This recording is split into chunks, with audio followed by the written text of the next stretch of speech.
Good morning, ladies and gentlemen. Thank you all for joining us today for today's webinar. My name is Christopher Brent, and I'm the Membership and Meetings Manager with UTC. I would like to welcome you to today's webinar, sponsored by Netcom Americas. And before I hand it off to Cristiano and Eduardo, I would like to go over a few housekeeping notes before we get started. Just so you all know, today's webinar is being recorded and will be available for on-demand replay for all of our attendees. And that replay will be housed in UTC Networks, where we will create a community specifically for this webinar. In that community, we will have the replay recording, as well as your PDH form for any continuing educational credits that you would like to receive for attending today's session. And lastly, if you would like to ask any questions, please feel free to do so during the presentation. But just please keep in mind that we will hold off on answering any questions until the completion of today's presentation. And to submit those questions, you would do so using the questions section of your GoToWebinar control panel, and we will answer those in the order in which they are received. So without further ado, I'll hand it off to Cristiano and Eduardo, and thank you all for joining us today. Hello, everybody. Glad to be here with you today, and I hope that we'll have a good hour together talking about network resources, network operations, and digital transformation. Actually, in the title of our conference, Towards Digital Transformation, Taking Control of the Network, we mentioned digital transformation, but this presentation takes another point of view. We are looking at digital transformation from a network operations point of view.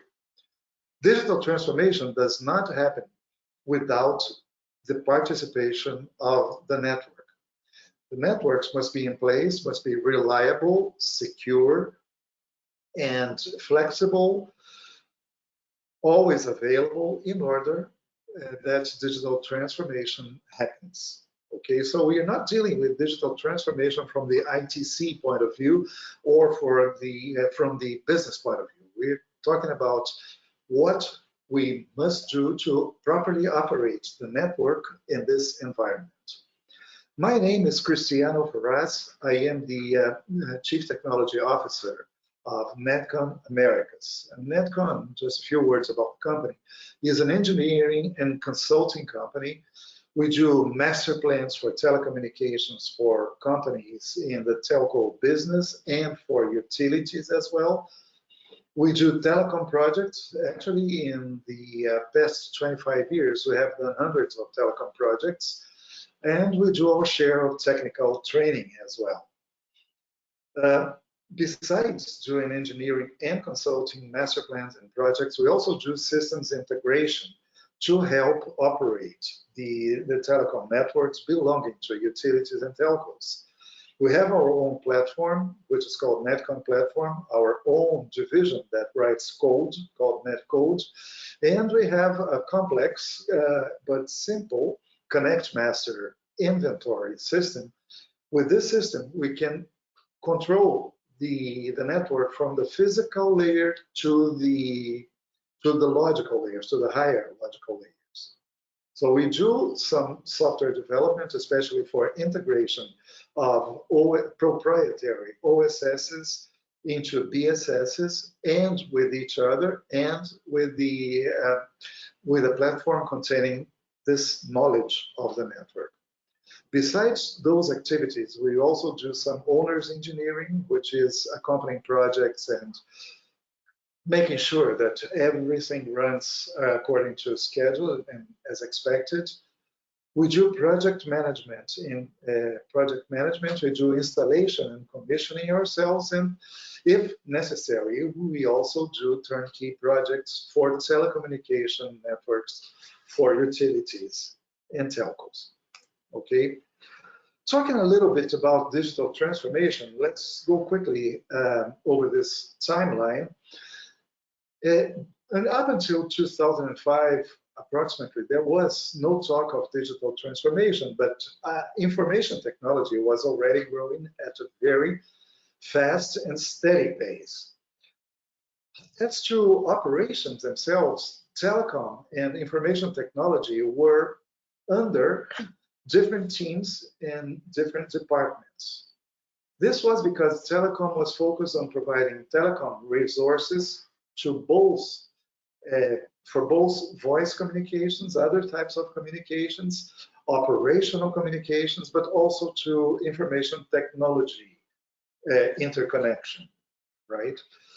But starting in 2000, the main user of telecoms became information technology.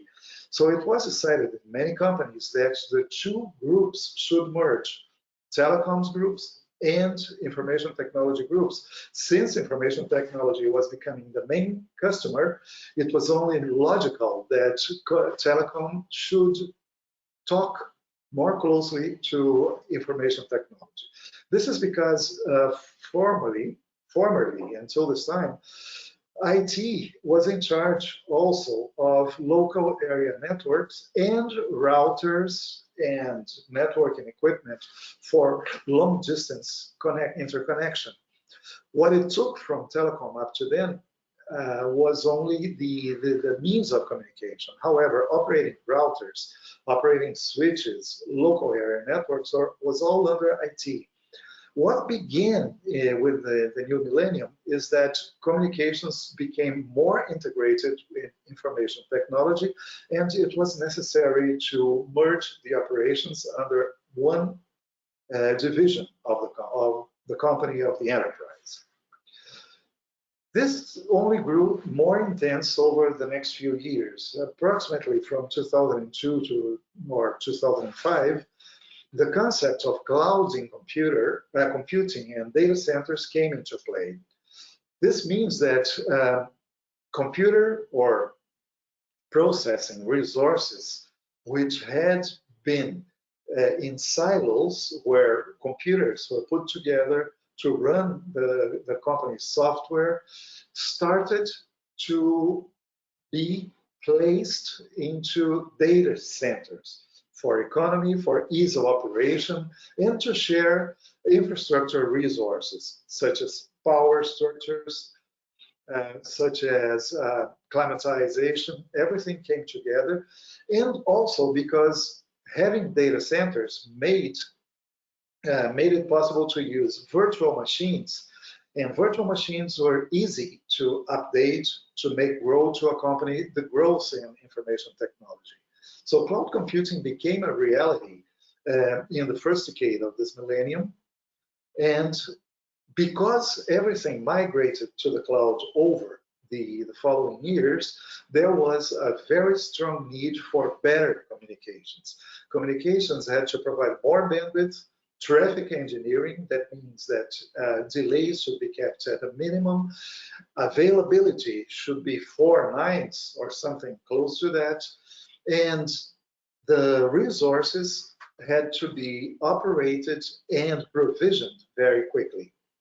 All this led to a very steady growth in differentiation in the operation of the telecoms network. So the main customer placed its own requirements, and the network had to respond to that.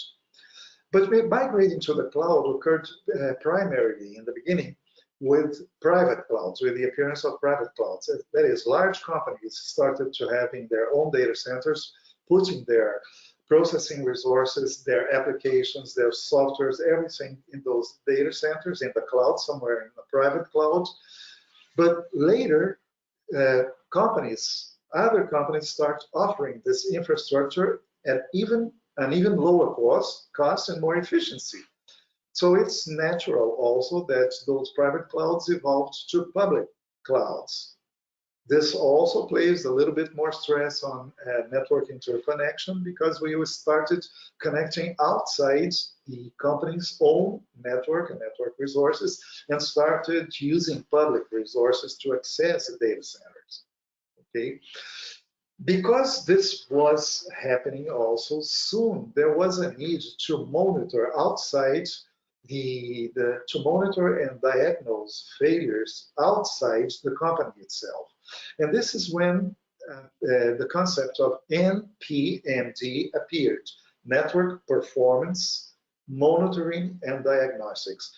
Not everything in telecom was under the control of one OSS only, or even one room where the different OSSs were available.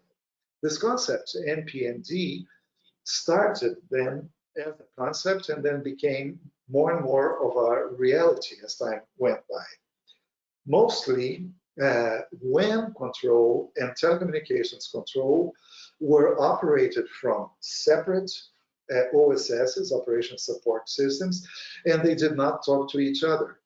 So it was necessary sometimes that, and also because some of the telecom resources were being taken from other companies, many times what the view that was allowed customers were allowed to see was not a complete view of the telecoms network. So sometimes NPNG required that probes were put in the network to monitor the performance of applications, traffic performance, the performance of the network, and end users also, what was coming and going from one place to the other, so that this monitoring would make available to the operations teams information necessary to ascertain if the work, if the worth of the network was good. That is, if all those network elements and network resources were working in an orchestrated way to provide good end user experience. That is the experience. That's the last acronym under 2013. So EUE is what we call end user experience. The whole goal of operations was to provide better end use experience. And because the resources were under different operating systems and different views, it was necessary to integrate those views. And the information, the volume of information was too big to keep network control under one under manual control. So more and more over the last decade, we saw more and more machine learning techniques, artificial intelligence techniques in order to parse and process all the information that was coming from the distributed management information bases in the network and from the sensors, from the probes that were in the network, and analyze what was going on. This led to a change in the operation, in the way networks and IT were operated. And a new concern also came into play, which is called SecOps, security operations, because more and more the networks were, and the resources, the IT resources were placed outside the realm of the company itself. So the approach to security before that was to have everything inside one perimeter, a trust perimeter inside the company, and only offer some phase for outside access. But as network resources migrated to the cloud and access had to go over networks that were not really under the control of the operations teams of the company, there was a lot more concern with security, information security as well. So it was decided that the groups that operated the network were split into three main groups: development operations, which decides what IT is going to do, that is the planning for IT resources, applications, everything that has to do with information technology would be under this planning and engineering and operating group. The network operation was under another group, taking care of not only telecom, but also one wide area network. And finally, the security operations groups worried about security and made sure that everything was protected in there. At the same time, the pace of change went so fast that it was necessary to have more agile networks and more agile development and security operations as well. This is when concepts such as software-defined network and SD-WAN appeared. software-defined network made it possible from one point to provision service from one end and let the network do the job of connecting its parts to get service end-to-end quickly and surely provisioned with the proper quality of service to meet the requirements of this new IT, of digital transformation. And also another concept appeared, which is the virtualization of network functions, NFV, which meant that a network equipment that was one block at the beginning of the decade now moved to a generic software for doing the switching parts of the data plane in the network, but the control element of firewalls, routers, switches could reside in the data center on virtual machines elsewhere. So this is what NFV is called. This also made upgrading, adapting, reconfiguring, everything became easier when this moved to the cloud. And finally, there came the pandemics in 2020. And concepts that were only occasional up to then, like working from home and customer interaction with the company, became the rule. So no more an enclosed workforce, but the workforce began to work at home, and many times they had to do it over the internet, which is inherently not a secure network. And then our trust perimeter practically contracted to very few interactions. Most of the traffic came from outside. And because the network is not secure, security must consider all the communication in the network not to be trusted. So that is what happens today. We have zero trust network. We work security from the point of view of a zero trust network. Not only is the network not secure, but quality of service in an environment, the internet, which is not designed to provide reliability and availability, all the time availability and security, has also to change the paradigms of operation. So zero trust networking means that we have to deal with network resources which are not to be trusted. So a new security layer has to cover that zero trust networking that there is. So we have to provide alternative solutions for security, end-to-end security, a new layer on top of this zero trust network. And this is where we are now. So for 25 years, networks and network operations have been changing rapidly to keep pace with digital transformation. So this is where we are. When I talk about digital transformations, aside from the network, the goals of digital transformation are improving end user experience, increase operation efficiency, so we cannot wait a long time until something starts happening. When needed, it must enter into service immediately. We have to increase profitability of our main business, and if possible, our network resources need also to bring some profits into the picture, or at least decrease their costs. We have to bring service to the market faster, improve the agility of our company, grow revenue, enable digital engagement, and specifically in utilities, we have to act very quickly and very efficiently in order not to lose any revenue. And how do we achieve those goals? Well, the first worry that people in IT and DevOps have is automating operational processes and procedures, doing as little as possible by hand.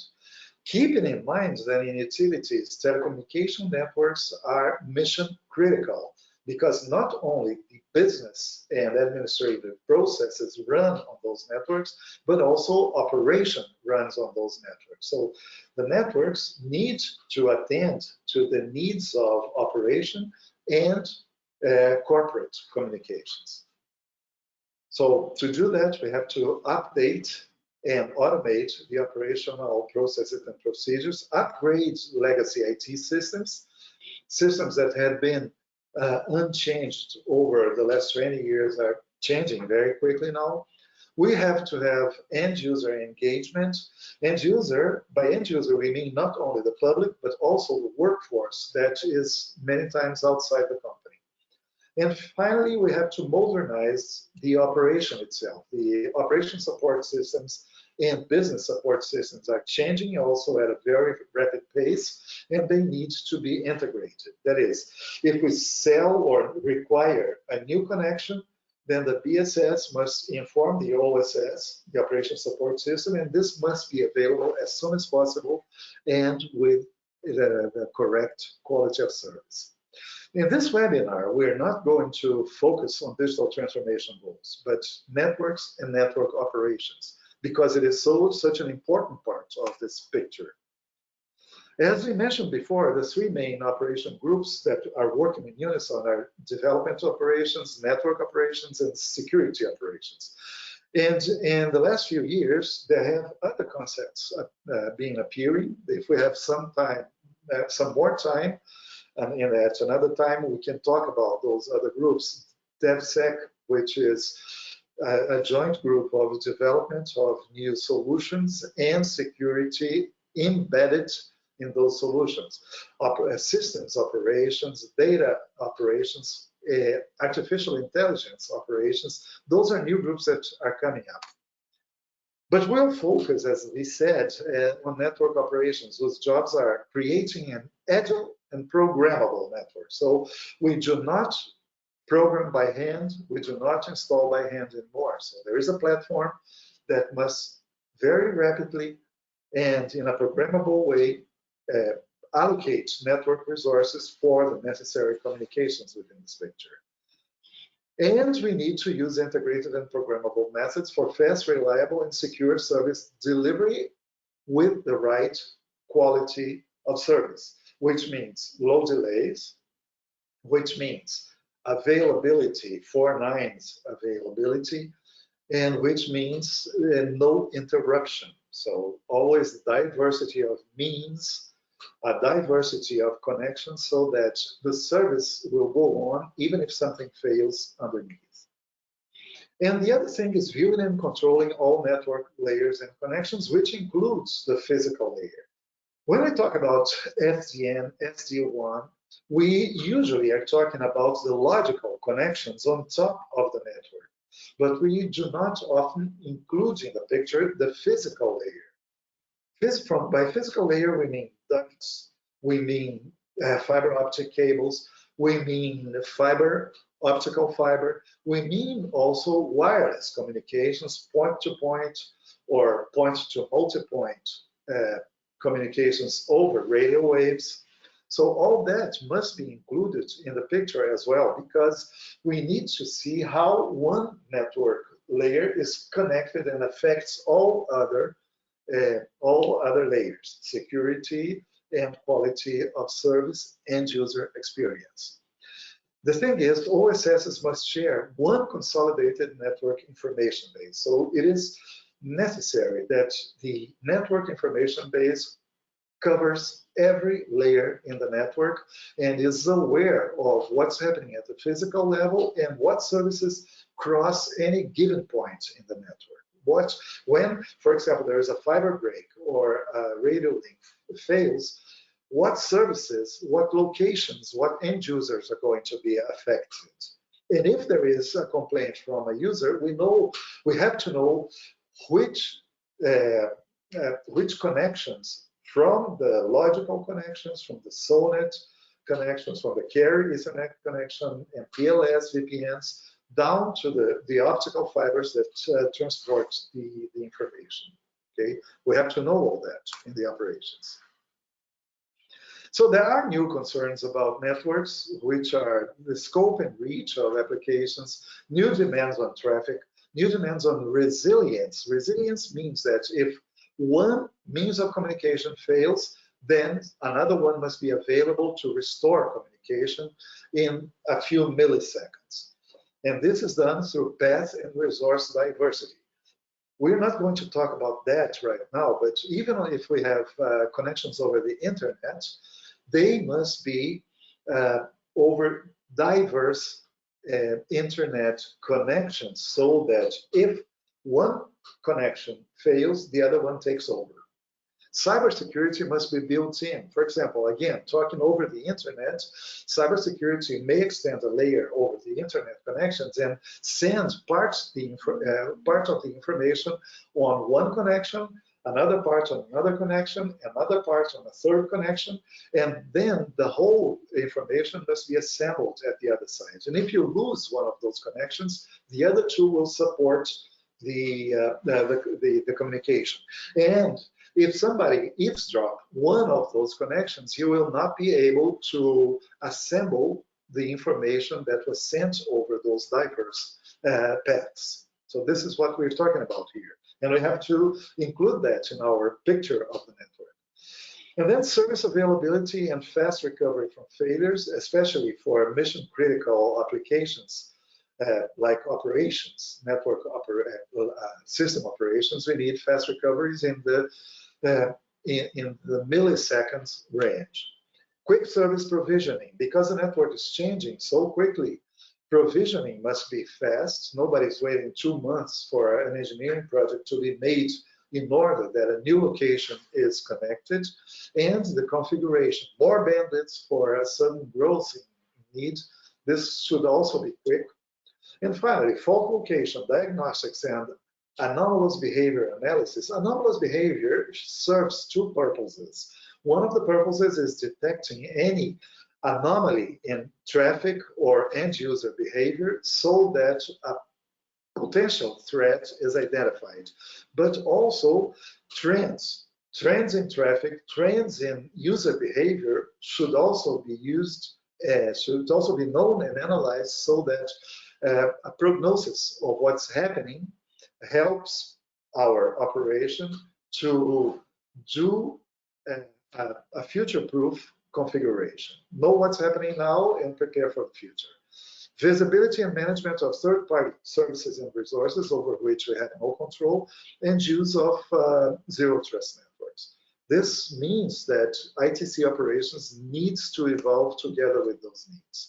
Taking control of the network then needs restructuring the operation into those groups that we mentioned.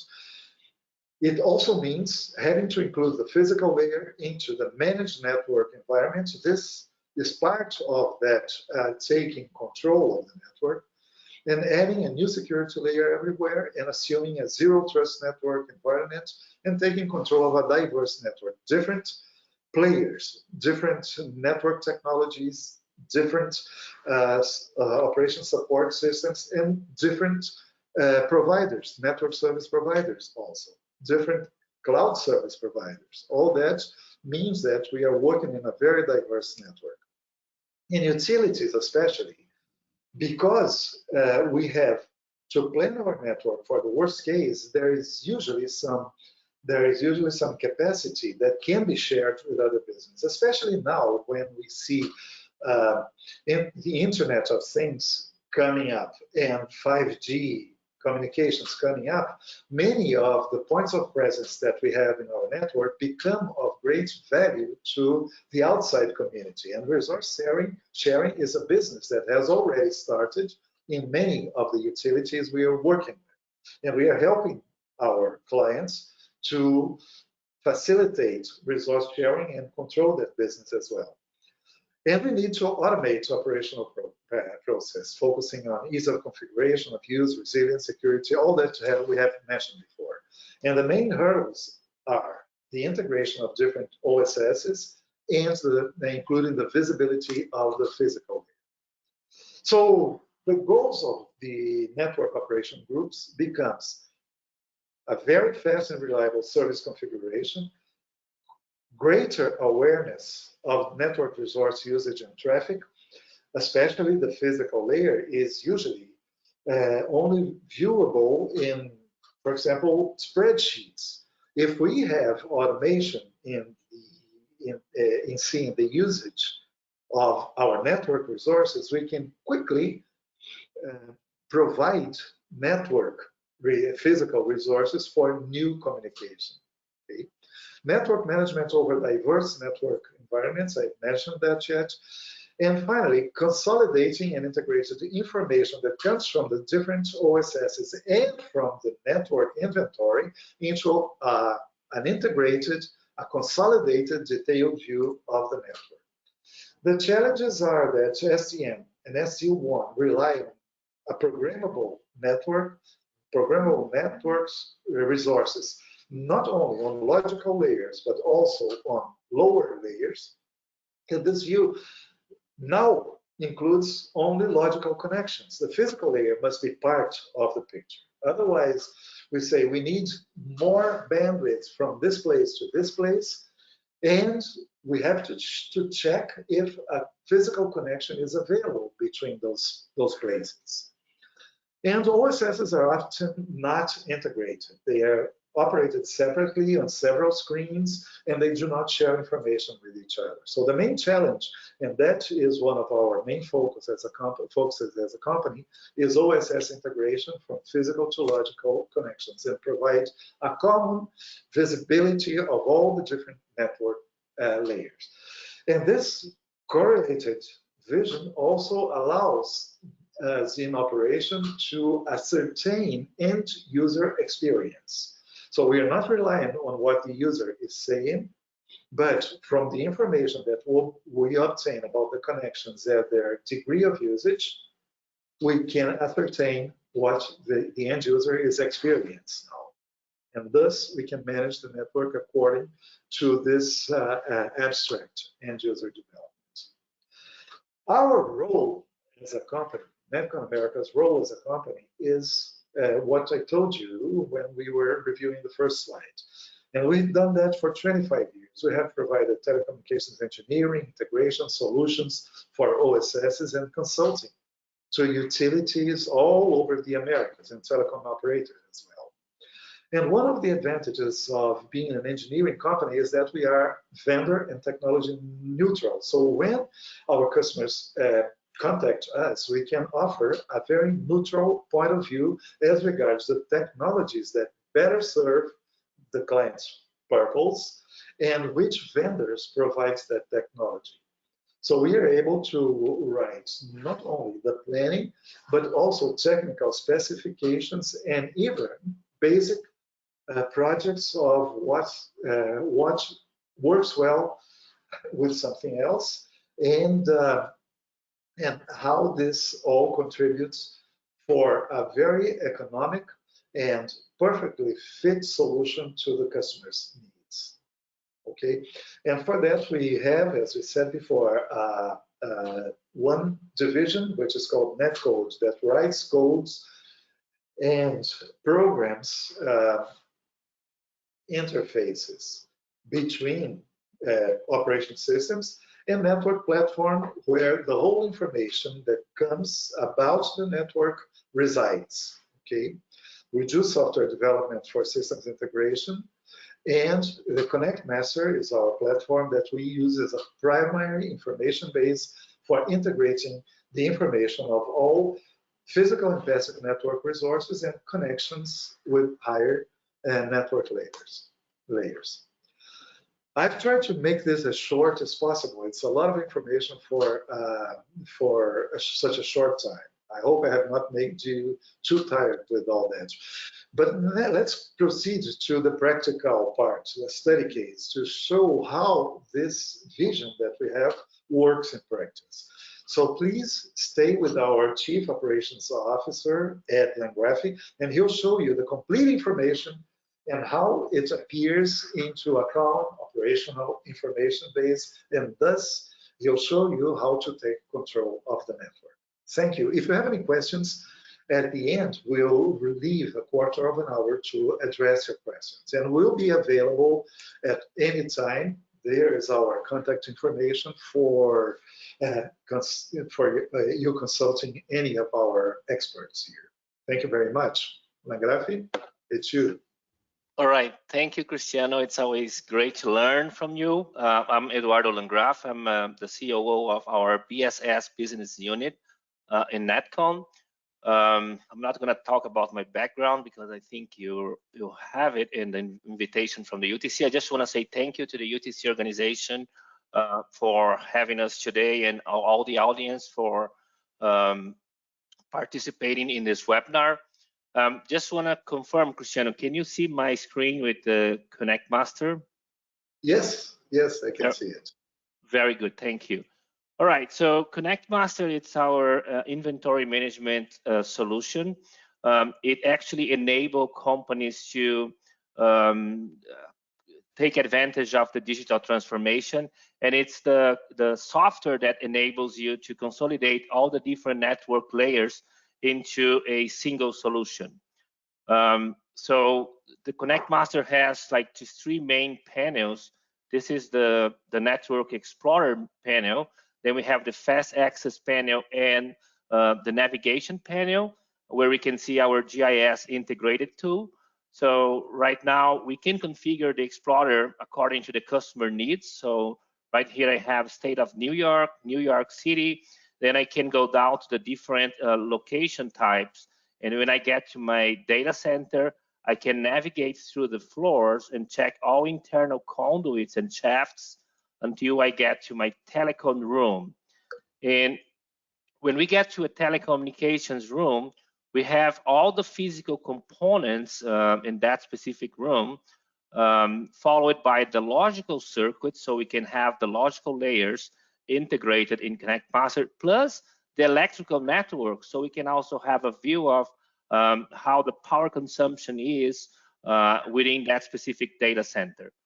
So I can right-click a data center and show in current map. So that will locate the data center at the specific site, as well as I can right-click and open the detail.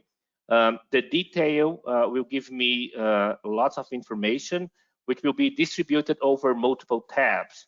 So I can have a picture of my data center.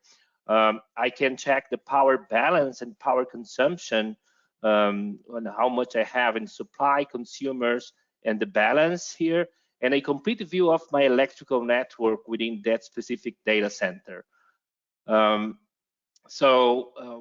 I'm within the data center, I can also go to the Documents tab, which is where I can see specific documents about this.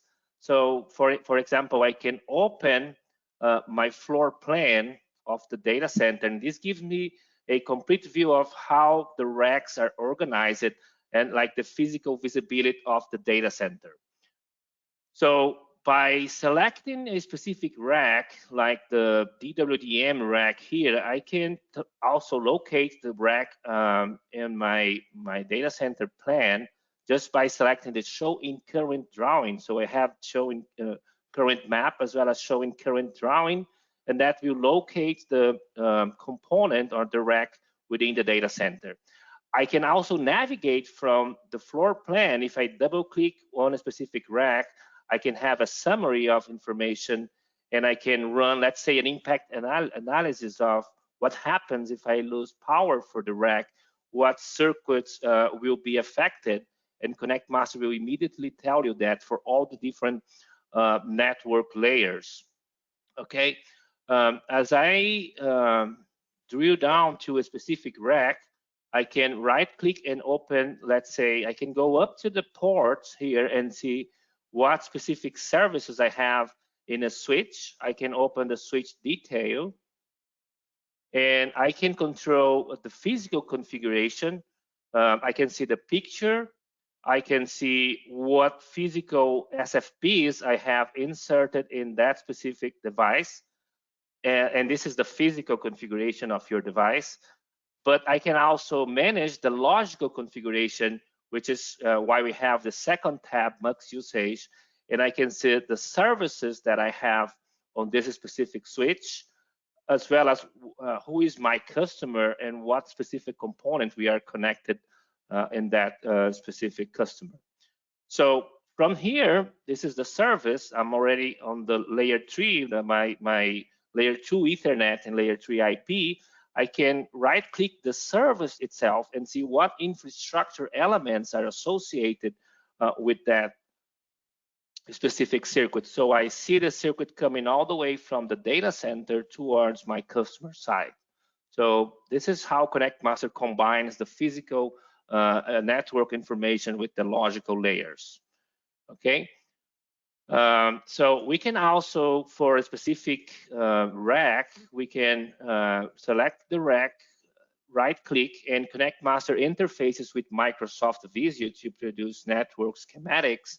So the make drawing command will create a drawing in Microsoft Visio. So Visio is open within Connect Master, and at the same time, Connect Master starts to look at the database and search and see what is the latest configuration, because the drawings are produced always with the latest updated information in your database. So now Connect Master is reading the database, and it's going to be able to produce a rack elevation drawing for us. It will take just a few seconds more and should be ready. So, and because we use Visio, we can customize the stencils to show a realistic view of your racks, including all the specific ports. And then you can also see what ports are in use. What, like the red ports here, means that these are used ports with services. As you zoom in, you can see the active ports, you can see the SFPs that are there, but they are not used yet. And as you scroll down, you can see all the rack occupation produced by Connect Master. So from the Visio, you can also navigate. So if you double click a picture like a Visio shape, you can have a detailed view. And from here, it's pretty easy to open physical path in case you want to check physical connections for a specific patch panel, and you can do it from the Visio. So this is more related to physical inventory. So let me go now to Florida, where I have a good scenario to show you a logical and how these layers will interface with each other. So I have a data center here, and again, I have all my physical components followed by the logical circuits and the electrical networks. So like here I have a DWDM circuit. I can click on the DWDM and show in current map or showing cables on map. What are the cables associated to these specific services? And Connect Master will highlight the cable for us on the geo. So DWDM is the base layer, right? So I can open the detail for the logical circuit and see how the channels are being used. So I have, out of 8 channels, I have 6 free channels and 2 channels in use.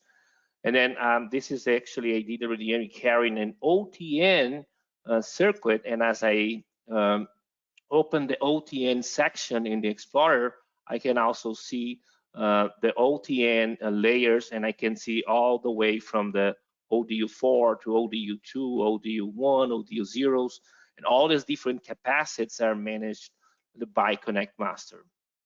So especially in utilities sector, we have a lot of SONET devices and SONET equipments. I know this is gradually phasing out with the adoption of MPLS based networks, but it's still it's a very largely used technology. So Connect Master also manages SONET and TDM technologies.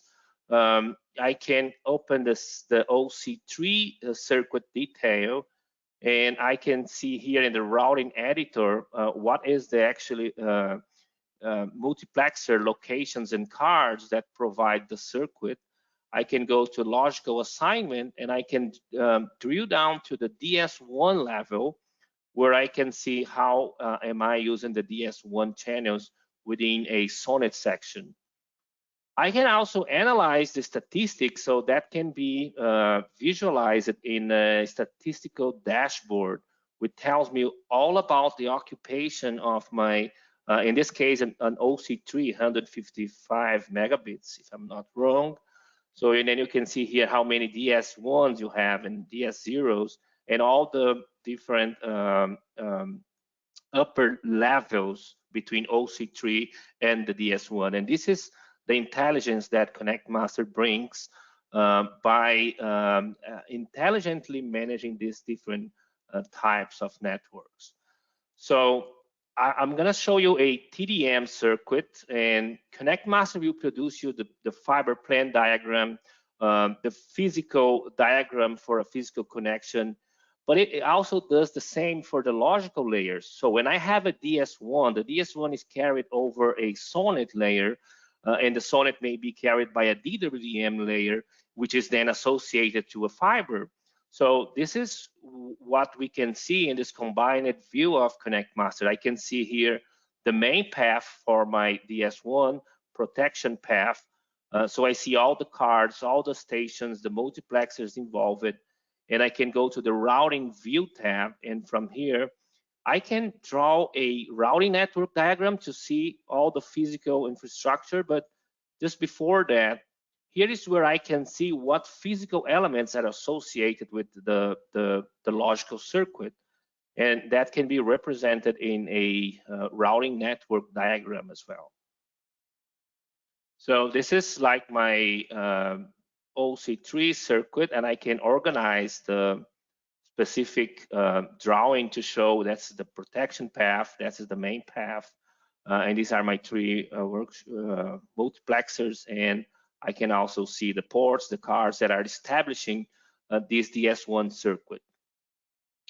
Okay, now just to close my portion, then we can go to the questions.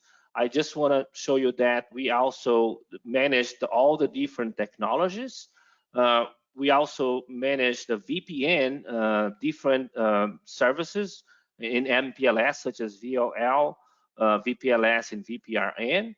So in here, I have a customer which can, I can see an LSP, which this is an LSP provided over an Ethernet network.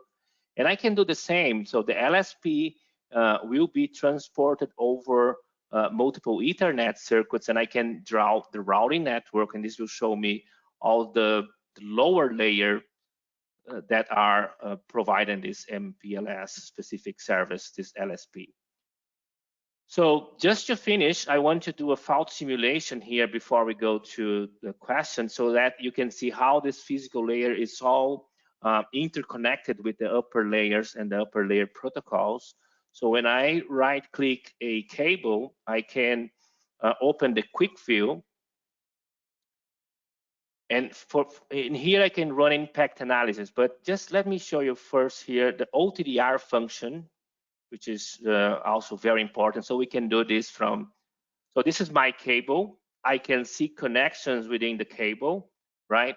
And I can take specific, let's say a fiber, open the fiber detail, and this will give me the end-to-end view for the circuit. And this is just a point-to-point going from two data centers.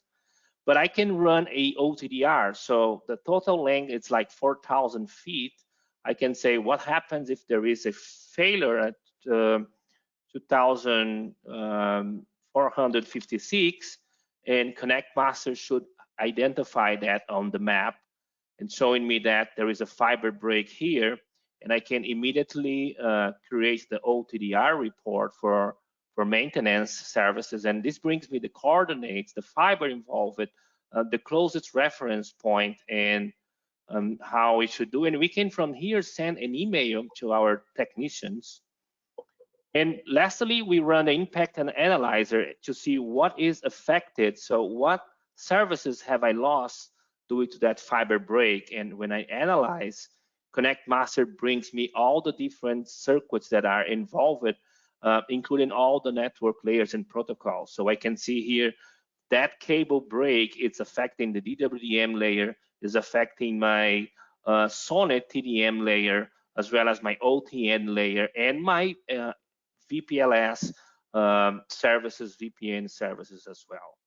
So this is ConnectMaster. It's a very efficient tool to allow companies to integrate and have this consolidated view of your physical and logical inventory. And we are going to be here always to help you to learn more about the software. And I hope you have enjoyed this little demonstration of ConnectMaster. So now I'm passing back to Christopher so we can go to the questions and answer session. While I was watching your presentation, Ed, I was wondering, how is this whole world of information coming into the platform? So is Yes. it a lot of work, or do you import information from charts, spreadsheets, maps, or? Yeah, that's a very good question. And normally that's the challenge when we are implementing a software like this. So Netcon has a team of expert professionals. We have migrated information from many different sources, including AutoCAD, MicroStation, Google Earth. Some companies, they have just a basic layout of their network in Google. So all this information, because we use the underlying technologies in ConnectMaster, allows us to import this information. Plus, ConnectMaster has templates that allows you to just enter the information and automatically load.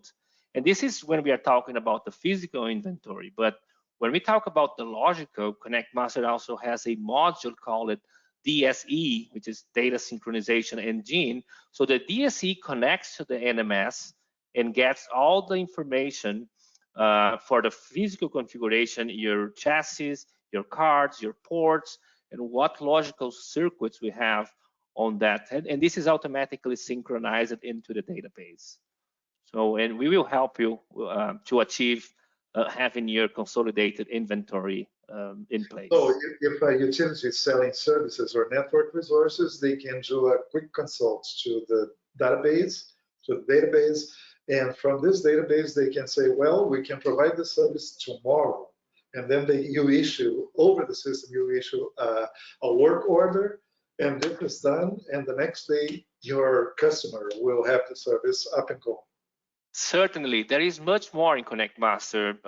Like we have an auto routing engine, so I can select 2 random locations, and ConnectMaster will tell me if I have circuits already connecting those 2 sites, if I have fibers, and if I don't have fibers, it will find the free fibers along the cable route, and will get you a work order for you to install that specific circuit. So it's a really very important tool to help companies to easily perform their daily activities. Right.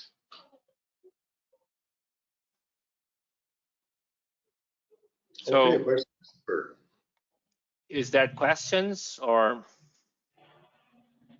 Yeah, so thank you all. I don't see any questions in the chat at the moment. So in case if anyone does have any questions before we close up, once again, please feel free to submit those now. As I stated at the beginning of our webinar today, this is being recorded and will be available for on-demand replay for all of our attendees. And I know that both Eduardo and Cristiano had their contact information in the presentation, so that if you would like to reach out to them after today, you will be able to do so. Doesn't look like we have any questions. I would like to thank Netcon and specifically Cristiano and Eduardo for giving such an amazing presentation today. It was a pleasure working with the 2 of you. Do either one of you have any final words you would like to say before we close out today? Cristiano, you first. Yes, that was a lot to say in such a short time. I hope we have not overwhelmed you with this information. But if we have, you can always get in touch with us, and we'll do it on a more extended period of time. And we can talk more deeply about your contexts, your particular contexts individually, okay? And that's what we do. And we take great pleasure in our work, and we'd certainly be willing to know more about you, about your problems, about your activities, and find out in which ways we could work together to make this a better world of communications. Thank you very much for being present at this presentation and for bearing with us for such a long time. Thank you. Yeah, very good, Cristiano. Thank you so much for these great words. I just want to thank you all, the audience, for being here with us, for the chance of showing you our ConnectMaster software and talk about digital transformation. We will always be here to support you and provide more information as you need about the softwares and the services that Netcon provides. I also want to thank you, Christopher, for your time and spending this hour with us. And thank you very much again. It does look like we had one question come in. So before we close up for today, the question asks, how long does it take to implement Connect Master in a typical installation? Okay, yeah, that's a very good question. So I would say to install Connect Master, we have to have a workshop with the customer to first understand how the data model will look like. So we are going to define the structure of sites and how that's going to be translated into the Connect Master Explorer panel. We're going to talk about auto naming rules. So how do you want to, and this is a very important part of the implementation process, because normally you have your cables drawn in AutoCAD, but not necessarily they have a name. So we're going to have to agree on what naming conventions you will adopt for all your physical infrastructure and for your logical services. And that normally takes about 15 days after we start the project, right? Having the definitions for all the physical and logical layers. Connect Master is also modular. So depending on what modules you have, that may vary a little bit. There are customers using only for the physical inventory, but also other customers using with the logical modules also. So, and that's the configuration step. Then we go to the data migration. Data migration, depending on how the company has the information. So we're going to use Connect Master's CSV importers to load it. And that process can take around 2 months, depending on the data amount, depending on the network size. But I would say for customers that want to have a solution, what we call the greenfield solution, so that they can start documenting, it will take a month. For companies that want to do the data migration, it will take around 3 months to 6 months, and that is including migrating all the data into Connect Master's database with our support. Yeah, of course, that all depends on the size of the network that you're mapping into the Sure. right? So you're talking about a large utility or a large company with 100 locations or 200 locations, right? Yeah, and how well the data, yes, I would say that. And also that depends on how well the data is currently structured in electronic formats, right? So, and if there will be the need for any manual work to map from like papers into the and digitalize into Connect Master's database. And this is what Netcon can help you with. Yes, and because the system is modular, it will serve, for example, a small utility. Well, the water department in a city as big as LA or as small as Love, Texas, with 400 inhabitants, and then it will take much less time if you're talking about a small location than if you're talking about a city with millions of inhabitants and a whole meshed network of routes and cables, right? But let's take an example. So a mid-size example. You have done companies in Texas and in California. Yeah, so I would say that would be between 3 to 6 months to have it implemented. And in some cases, we deliver first the physical network migrated into Connect Master. Then we start working on the logical layers. So it's actually a gradual approach, because users can be working in building and adjusting the physical layer while we work on migrating the logical layers into the system. So the time, depending on the company, the data silos, would be around 3 to 6 months, and it can be a little longer, but normally that's the time frame for the Connect Master deployment. Great. And after we deliver all that, Agrafi, it's who operates the system? So normally the engineers, the engineering team, operational team, we also have APIs that will allow the sales team to use the database and in order to be able to sell services over your network.